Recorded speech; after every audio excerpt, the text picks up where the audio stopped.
Assalamu alaikum wa rahmatullahi wa barakatuhu.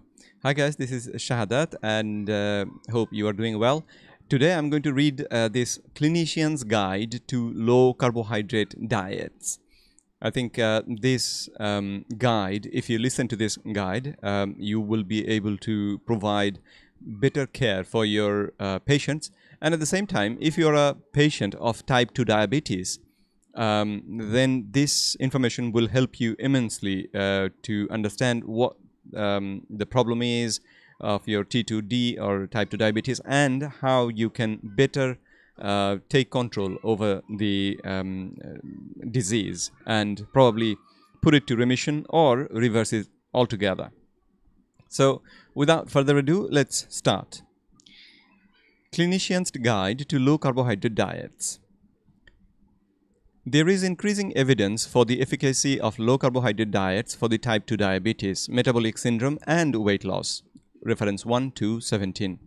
However, widespread recommendation and implementation of very low carbohydrate diets in practice has been limited in part by physicians' knowledge and comfort with the approach. Patients with significant comorbidities and medications could benefit from following a low carbohydrate lifestyle, and the guidance of an informed clinician may help avoid preventable adverse events. Even if clinicians are not actively recommending low carbohydrate diets to their patients, patients may wish to try. For these reasons, it is important for physicians to be knowledgeable on the topic. In this document, in this guide, we are going to cover low carb basics, levels of carbohydrate restrictions, nutritional ketosis, measuring ketones, medication management, side effects, FAQ, resources and references. Excuse me. So the first thing is, or in the first page, we have what does a low carbohydrate diet look like? The goal of a low carbohydrate diet is to reduce insulin levels to facilitate fat lipolysis. This is accomplished by restricting any foods that break down into glucose, including complex carbs and whole grains. Low carbohydrate meal plans includes veggies like non-starchy above ground veggies, for example spinach, Brussels sprout, cabbage, broccoli, cauliflower, etc. Proteins, for example, eggs, any non-fried or non-breaded meats, fish, poultry, tofu, nuts, nut butters, plain yogurt, etc. Fats from real foods, for example, butter, olive oil, coconut oil, avocado oil, full-fat dairy products like sour cream and cream cheese. The following are not part of low carbohydrate meal plan. Any type of grains or starches, refined or whole grain, for example, bread, pasta, potatoes, rice, oatmeal, cereals, crackers, chips, etc. Fruits. Most fruits will not fit into daily carbohydrate allotment. Low-carb fruits like berries can be accommodated in limited amounts. High carbohydrate dairy products like milk, yogurt, and added sugar. Fats from processed food, like most foods high in highly processed oils and fats also contain carbohydrates and are not part of the meal plan.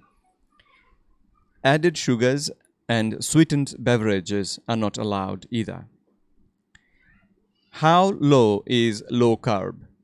Low carb diets may refer to a wide range of carbohydrate intake, leading to confusion for patients and clinicians. Here are some definitions. VLCK or very low carbohydrate ketogenic diets recommend 30 grams or less of dietary carbohydrate per day. Restriction of kilocalorie or kcal is not typically recommended. LCK, low carbohydrate ketogenic diets recommend 30 to 50 grams of dietary carbohydrate per day. Sometimes net carbs, calculated by total carbohydrate minus fiber, will be used with a goal of 25 to 30 gram net carbs per day. No kcal restriction. RC, reduced carbohydrate diets recommend 50 to 130 grams of dietary carbohydrate per day, which is usually higher than a ketogenic range but lower than dietary reference intake or DRI for carbohydrate.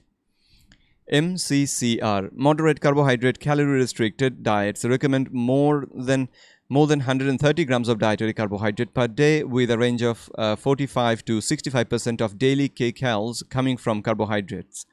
In most cases, kcals are also restricted to maintain energy balance or to achieve a deficient for weight loss. This dietary intervention reflects the amount of dietary carbohydrate typically found in the carbohydrate counting dietary intervention that is given to many people with T2DM. Footnote: this guide is specifically to guide management of low carbohydrate ketogenic meal plans, which will induce a state of nutritional ketosis for many patients. What is nutritional ketosis? Ketones are molecules produced by the liver from fatty acids. Ketones can be used as fuel source by extrahepatic tissues. Ketosis refers to the presence of ketones in the blood when insulin is low and release of fatty acids from adipose tissue is accelerated. Reference 3. Most people develop low levels of ketosis after an overnight fast, and ketones increase further with longer fasts or carbohydrate restriction. Ketone levels induced by carbohydrate restriction will never approach the levels induced by frank insulin deficiency, as in diabetic ketoacidosis. This low-level dietary ketosis is not harmful and may even be therapeutic. Reference 3. Measuring ketones. There are three types of principal ketone bodies: acetone, acetoacetate, and 3-beta-hydroxybutyrate or 3-HB. Urine and breath tests give semi-quantitative measures of acetoacetate, and serum tests can give quantitative measures of 3-HB. 3-HB is most clinically relevant as it comprises most circulating ketones. Reference 4. Urine ketones. Urine ketone strips measure acetoacetate via a nitroprusside reaction, causing a color change corresponding to the concentration in the urine. Reference 4. Urine strips can be attained over the counter, for example keto sticks, and are sometimes used to verify ketosis. The appropriate range are trace to small or 5 to 15 mg per deciliter. Serum ketones. Blood testing measures 3-hydroxybutyrate or 3-HB, which is the primary circulating ketone. The appropriate serum ranges for nutritional ketosis are 0.8 to 3 millimole per liter or 14 to 54 mg per deciliter. This represents a low level of ketosis and is not indicative of ketoacidosis if blood glucose is below 270 mg per deciliter and pH is more than 7.3. Reference 4. Nutritional ketosis versus ketoacidosis. First, let's look at nutritional ketosis. Nutritional ketosis is a natural physiologic state allowing utilization of ketones as a supplemental fuel. Reference 2. Nutritional ketosis can occur in anyone during fasting or carbohydrate restriction. In nutritional ketosis,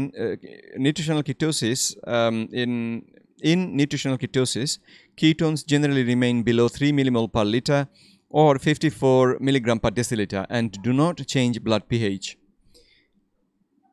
Nutritional ketosis, blood glucose remains below 270 mg per deciliter. On the other hand, ketoacidosis is a medical emergency requiring urgent intervention. Ketoacidosis occurs with insulin deficiency in patients with type 1 diabetes or insulin-dependent type 2 diabetes. Frank insulin deficiency allows unregulated lipolysis, causing high levels of fatty acid driving ketone production. In ketoacidosis, high levels of ketones, or more than 3 millimole per liter, high glucose, more than 270 mg per deciliter, and metabolic acidosis, that means pH is less than 7.3. In ketoacidosis, symptoms such as fatigue, confusion, vision changes, dehydration, polyuria, and rapid breathing is observed. Here is an image that shows the nutritional ketosis and ketoacidosis. Nutritional ketosis starts from around 0.8 millimole per liter and goes all the way to 3 or slightly more than 3.0 millimole per liter, whereas ketoacidosis starts from 10 millimole per liter and upwards. Next section, medication management on a low carbohydrate diet. Understanding the impact of diet on common medications, it is important to keep patients safe. The diet itself is not dangerous, but it does induce significant change to metabolism and electrolyte balance that may cause patients to become over-medicated. Diabetes medications. Let's look at metformin.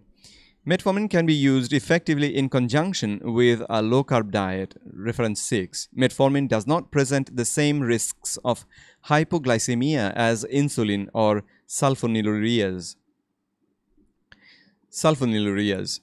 To prevent hypoglycemia, secretagogues should be reduced by at least 50% or discontinued before patients begin a low-carb diet to prevent hypoglycemia as insulin or sulfonylureas.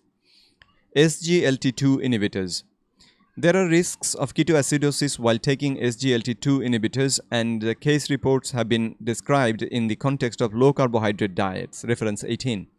Although this is rare, it is something to be aware of, and consider discontinuing SGLT2 inhibitors if glycemia improves. GLP-1 antagonists and DDP4 inhibitors or gliptins. These medications can be used in conjunction with a low carbohydrate diet. Insulin. For patients with type 2 diabetes, taking less than 20 units of daily insulin should be discontinued the day the diet begins. In other patients, mealtime insulin should be discontinued and basal dose should be reduced by at least 50%. Patients should increase frequency of glucose monitoring to re-establish dosing and avoid hypoglycemia. Patients should be instructed on when to call the clinic and to not take insulin if blood glucose is less than 100 mg per deciliter. Meal coverage. Mealtime straight dosing or carb ratios are not indicated as meal insulin, as meal insulin will be unnecessary with minimal carbohydrate load. Sliding scale correction can be continued with a lower correction scale. Continued. Basal insulin. Change any long-acting insulin to morning-only glargine or Lantus or Detamir or Levemir. Reduce the dose to no more than 40 units per day, even if patient was on dramatically high doses previously. With adherence to the meal plan, patients often have lower blood sugar at a fraction of insulin. Dosing basal insulin in the morning can help facilitate lipolysis with nadir when patients are not eating overnight. Many patients can completely discontinue insulin on a low carbohydrate diet. However, basal insulin should not be discontinued in patients with a long history of type 2 diabetes and beta cell failure, or who are suspicious for late onset adult diabetes, LADA. C-peptide level can be helpful in quantifying endogenous insulin production. Consider the following factors suspicious for LADA before complete discontinuation of insulin. Number 1, young age at diagnosis. Number 2, rapid transition from new diagnosis diabetes to requiring insulin within less than 5 years. Or within 5 years, continued requirement, point 3, continued requirement of insulin during periods of weight loss or bariatric surgery. Point 4, labile blood glucose, standard deviation of 50 is suspicious. Point 5, low body weight or BMI less than 30. Point 6, normal triglycerides and high HDL. Point 7, personal or family history of autoimmunity. Point 8, history of diabetes ketoacidosis. Next section, antihypertensives. Some side effects of low carb diet such as lightheadedness, and headache are due to low sodium and hypotension, especially in patients on blood pressure lowering therapy. High levels of insulin may cause kidneys to retain salt and water, and lowering insulin with a low carb diet can cause diuresis and symptomatic hypotension. Reference 7. If patients become symptomatic or if systolic blood pressure are below 120 millimeter mercury, doses of blood pressure medications may need to be changed. Reference 6. Diuretics should be reduced or discontinued first. Beta blockers can be reduced next if normal blood pressure is maintained. Medications with narrow therapeutic index. Warfarin doses may need to be adjusted, and INR should be monitored more frequently during the diet transition. Reference 6. Medications that have narrow therapeutic range, such as valproic acid, should be monitored for potential dosing changes. Next section, side effect toolbox. Side effects may occur when initiating a low-carb diet. Many of these are due to electrolyte imbalances or over-medication and can easily be improved. Electrolyte changes induced by a low-carbohydrate diet may increase magnesium losses. Most clinical trials of low-carb diets have included a daily multivitamin and mineral supplement. Reference 8. Symptom: lightheadedness, fatigue, weakness. Point 1. Check blood pressure and electrolyte and review medications for antihypertensives. Point 2. Encourage sodium intake and hydration. 4 to 6 grams per day is normal, with broth and bouillon cubes as needed, especially in the first several weeks. Salt losses may be exacerbated by SGLT2 inhibitors, thiazide, and loop diuretics, and many other medications. Extra attention should be given to sodium and hydration status for patients on multiple medications. Reference 6. Next problem, constipation. Point 1. Increase fluid intake. Point 2. Low carb does not mean low vegetable intake. Encourage addition of broccoli, cauliflower, and greens. Point 3. If persistent, try 1 teaspoon of milk of magnesia at bedtime or carbohydrate-free fiber supplement. Next problem, muscle cramps. Solution. Point 1. Usually improves with magnesium supplementation. Point 2. Recommend 1 teaspoon milk of magnesia at bedtime or 192 milligram per day slow-release magnesium chloride or SLOMAG. SLOMAG should be advised over common magnesium oxide such as milk of magnesia if the patient is not suffering from constipation, since preparations cause diarrhea. SLOMAG is advantageous to magnesium gluconate due to the higher magnesium concentration. Other side effects. Other side effects to be aware of include heart palpitations, insomnia, temporary hair loss, temporary reduced physical performance, bad breath from acetone, and low alcohol tolerance. Side effects are usually most severe during transition to the diet and improve with adequate electrolytes and fluids. Low carb FAQ, or frequently asked questions. Question 1. Are carbohydrates necessary for metabolism? Answer. In states of carbohydrate restriction, the brain can utilize glucose that is spared by the muscle or created by gluconeogenesis. The brain and many cell types are also able to metabolize ketones. With adequate protein and fat, the dietary requirement for carbohydrate is 0. Reference 13. Next question. Is this a high protein diet? Answer. Protein is consistent with the acceptable macronutrient distribution range defined by the USDA, which is 10 to 35% of total calories. Reference 14. Protein intake above 40 to 60 grams at a time may promote gluconeogenesis and prevent ketosis. There is insufficient evidence to establish a defined upper limit for protein that poses risks of adverse events. Reference 14. Next question. Will saturated fat cause high cholesterol? In contrast to the USDA dietary guideline and the American Heart Association recommendations, this meal plan does not restrict intake of saturated fat. The link between dietary saturated fat intake and coronary heart disease has not been proven. Reference 15. The dietary guidelines on total fat intake have been loosened over the past 10 years, reflecting incomplete evidence of the harm of dietary fat. Clinical trials on low carbohydrate diets indicate improvements in metabolic markers and weight loss. Reference 16-17. There is widespread concern about the impact of high dietary fat intake with low carbohydrate diets on cholesterol. However, low carbohydrate diets have shown to be effective at increasing HDL and decreasing triglycerides with minimal change in LDL or total cholesterol. Reference 8.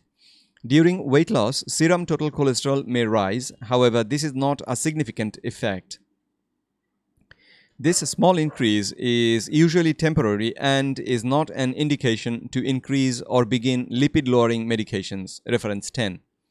Some patients may experience significant increases in LDL cholesterol with a ketogenic diet. The clinical significance of this is currently unknown. However, if patients develop worsening lipid panels, they may benefit from reducing total saturated fat. Next question. Are low carbohydrate diets dangerous long term? Although there is limited research on the long-term effects of low carbohydrate diets, no significant adverse effects have been noted in trials up to 2 years in duration. Reference 16. Next section. Additional resources for clinicians. Literature. Dietary carbohydrate restriction as the first approach in diabetes management. Critical review and evidence base. Next paper. Cardiovascular disease risk factor responses to a type 2 diabetes care model, including nutritional ketosis induced by sustained carbohydrate restriction at 1 year, an open-label, non-randomized controlled study. Next one. A novel intervention including individualized nutritional recommendations reduces hemoglobin A1C level, medication use, and weight in type 2 diabetes. Next one. Low Carbohydrate Nutrition and Metabolism, 2007. Recommended books. The Art and Science of Low Carbohydrate Living, written by Finney and Volek, 2011. Next one. A Low Carbohydrate Ketogenic Diet Manual, No Sugar, No Starch Diet, written by Westman, 2013.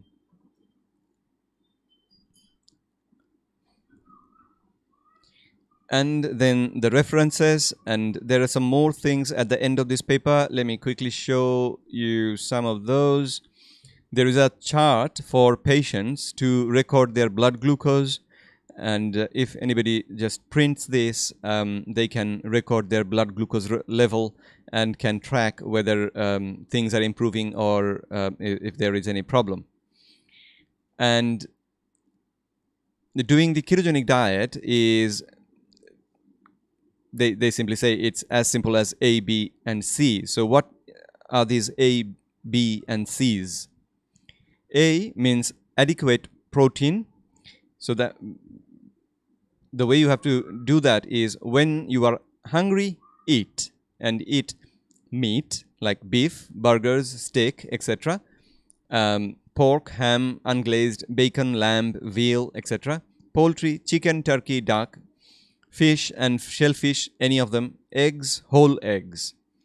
If you are hungry between meals, try pork rinds or skins, pepperoni slices, deviled eggs, and you do not have to avoid the fat that comes naturally with these foods.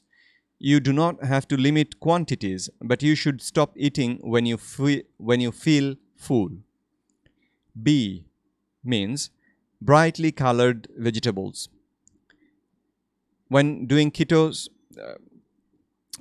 diet, you should eat salad greens like arugula, celery, Chinese cabbage, chives, endive, greens, beet or collard, mustard, turnip, kale, lettuce, all varieties, parsley, spinach, radishes, scallions, sprouts, and other leafy vegetables.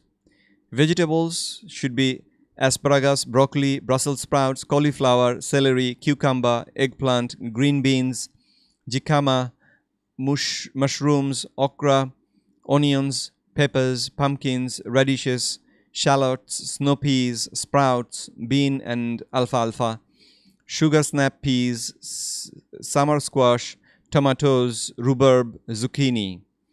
For cooking and serving, use natural fats such as butter, cream, olive oil, or coconut oil. Use salt as needed for seasoning. Use full-fat unsweetened salad dressing. Beverages, water, add a slice of lemon or lime. Coffee and tea, no sugar added, may add cream. Bouillon or broth. I cannot pronounce that. Okay. Bouillon or broth as needed or desired. C for careful carbs. Dairy carbs are like full-fat cream, butter, sour cream, cheeses, all varieties, full-fat unsweetened yogurt, full-fat ricotta or cottage cheese. Note, avoid processed cheese, cheese spread, cheese foods, or low-fat and fat-free dairy products. Nuts, macadamia, almonds, walnuts, pecans, Brazil nuts, unsweetened coconut. Others, olives, avocados, pickles, some fish, fresh berries in season. Instruction to avoid. Avoid sugar, soft drinks, candy, juice, sports drinks, chocolate, cakes, buns, pastries, ice creams. Bread and related products such as biscuits, muffins, cakes, and pastries. Breakfast cereals including oatmeal, rice, potatoes, French fries, potato chips, and other starchy vegetables. Pasta, most fruits, fruit juices. Margarine has unhealthy trans fats in them, so no margarines. Beans and legumes, flavored, sugary or low-fat dairy products such as yogurt.